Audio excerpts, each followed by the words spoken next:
UDFിന്റെയും NDAയുടെയും പ്രകടന പത്രികകളിലെ അടിസ്ഥാന പോരായ്മ അവർ പറയുന്ന കാര്യങ്ങൾ നടപ്പിലാക്കാനുള്ള ധനകാര്യ തന്ത്രമില്ല എന്നതാണെന്ന് ഡോക്ടർ തോമസ് ഐസക്.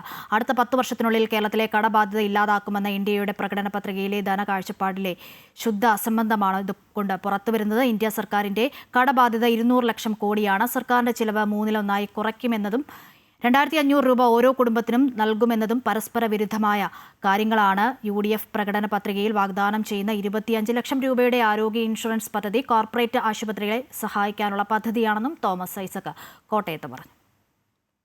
മൂന്ന് മുന്നണികളുടെയും പ്രകടന പത്രികകൾ പുറത്തു വന്നു കഴിഞ്ഞു. അടുത്ത 5 വർഷക്കാലത്തെ സംസ്ഥാനത്തിൻ്റെ വികസനത്തിൻ്റെ അവരുടെ കാഴ്ചപ്പാടുകൾ അവതരിപ്പിച്ചിട്ടുണ്ട്.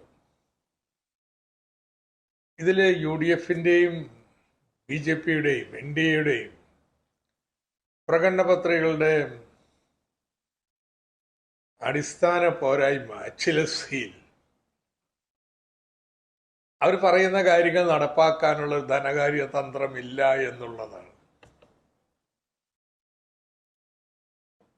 അതിൽ ഏറ്റവും വലിയ വിഡ്ഢിത്തം NDAയുടെ പ്രകടന പത്രികയാണ്. ധനകാഴ്ചപ്പാടില് ശുദ്ധ അസംബന്ധമാണത്. കാരണം ധനകാര്യ മേഖലയിൽ അവരുടെ വാഗ്ദാനം അടുത്ത 10 വർഷത്തിനുള്ളിൽ കേരളത്തിലെ കടബാധ്യതകൾ ഇല്ലാതാക്കുമെന്നാണ്.